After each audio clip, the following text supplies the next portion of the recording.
بسم اللہ الرحمن الرحیم۔ السلام علیکم۔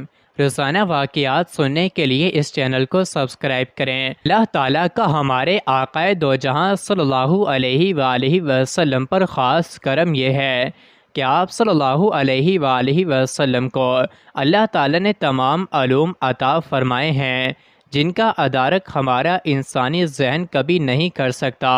جو بات ہمارے پیارے آقا دو جہاں صلی اللہ علیہ وسلم نے فرما دی ہے وہ پوری ہو کر ہی رہے گی۔ اللہ تعالیٰ ارشاد فرماتا ہے، اور وہ کوئی بات اپنی خواہش سے نہیں کرتے، وہ تو نہیں مگر وہی جو انہیں کی جاتی ہے۔ بعض علماء اکرام نے کہا ہے کہ خدا ہر چیز پر قادر ہے۔ اللہ تعالیٰ کے علم کے سمندر کے مقابلے میں نبی اکرم صلی اللہ علیہ وسلم کا علم ایک قطرہ ہے، مگر آپ صلی اللہ علیہ وآلہ وسلم کا یہ قطرہ تمام مخلوق کے لیے ایک سمندر کے برابر ہے۔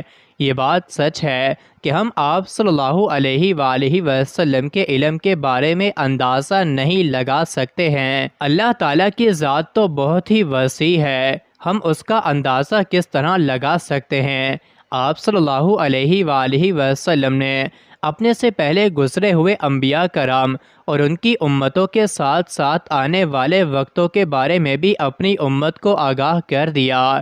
محدثین اکثر علماء کرام کا کہنا ہے کہ جب قیامت قریب آنے والی ہوگی تو خانہ کعبہ کو گرائے جانے کا قصہ پیش آئے گا۔ جن لوگوں کو اس کے بارے میں علم ہے ان کو اس کے بارے میں حدیث مبارکہ کی روشنی میں بتاتے ہیں۔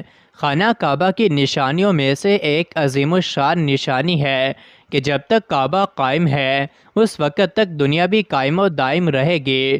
جب خانہ کعبہ کو گرایا جائے گا تب قیامت رونما ہوگی۔ جب قیامت قریب آئے گی ایک بدبخت حبشی خانہ کعبہ کو گرا دے گا، پھر قیامت آ جائے گی۔ اس کمینے حبشی کے بارے میں آپ صلی اللہ علیہ وآلہ وسلم نے ارشاد فرمایا کہ اس حبشی کی شکل و صورت ایسی ہوگی کہ ایک چھوٹی چھوٹی پنڈلیوں والا حبشی خانہ کعبہ کو گرا دے گا۔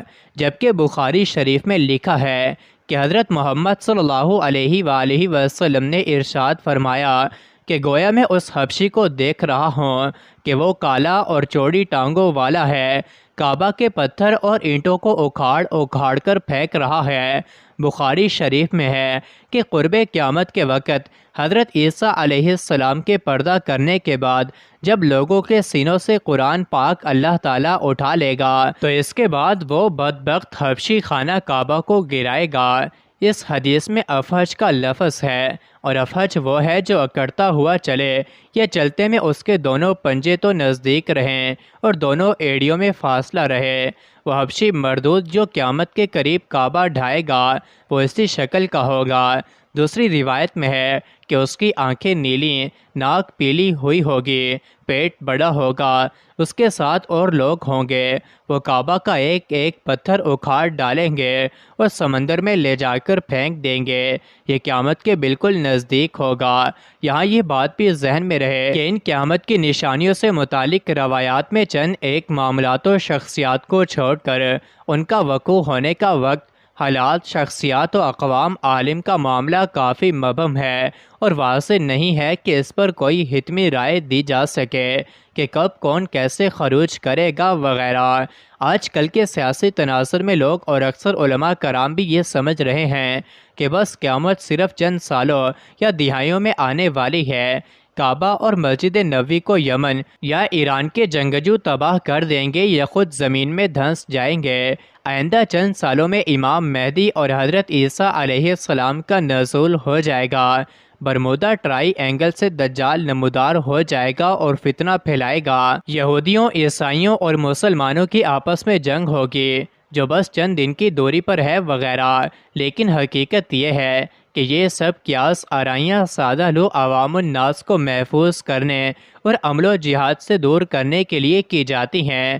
اگر گہری نگاہ سے دیکھا جائے تو بڑے بڑے فتنے تو کئی صدیاں پہلے سے رونما ہونے شروع ہو گئے تھے۔